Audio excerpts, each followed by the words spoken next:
நம்முடைய நம்பிக்கையை அறிக்கையிடுகிறது அசைவில்லாமல் உறுதியாக இருக்க கடவும். எப்பொழுதும் நம்முடைய நம்பிக்கை எதில் இருக்கிறது? நம்முடைய நம்பிக்கை எதில் இருக்கிறது? டெய்லி நம்ம என்ன கன்வர்ஸ் பண்றோம்? வாக்குத்தத்தம் பண்ணினவர் உண்மை உள்ளவராக இருக்கிறாரே. சில நேரங்களில் நமக்கு நம்பிக்கை இருக்கும், ஆனால் அந்த நம்பிக்கையை நம்ம பேசவே மாட்டோம். பைபிள் ஒரு வசனம் இருக்குது, தரிசனத்தை எழுதி கடந்தோடுகிறவன் காதுகள் கேட்க வாசிக்கணும்.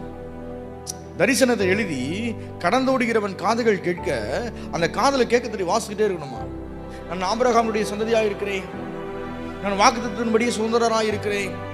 இந்த வாக்குத்தத்தத்தை நிறைவேற்றுகிற ஆண்டவர் வல்லவர் என்பதை நான் நம்புறதுனால இந்த வாக்குத்தத்தத்தை நான் என் கூட இருக்கிறவங்க ஷேர் பண்ணணும்.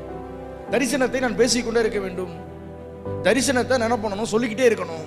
வசனம் சொல்லுது, இந்த பூமியின் தூளை போல் நான் என்ன பண்ணுவேன்னா உன்னை நான் பெருக பண்ணுவேன், வானச்சந்த நட்சத்திரங்களைப் போல நான் உன்னை பெருக பண்ணுவேன். உன் நம்பிக்கையை நீ அறிக்கையிடுகிறதில் உறுதியாயிரு.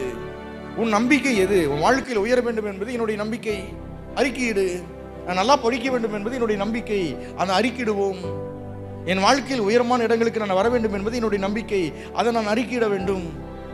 இப்போ இதில் நம்ம உறுதியாக இருக்கிறேன்னா, வாக்குத்தத்தை நம்புறேன் இல்லையா, இந்த நம்பிக்கையை நான் அறிக்கையிட வேண்டும்.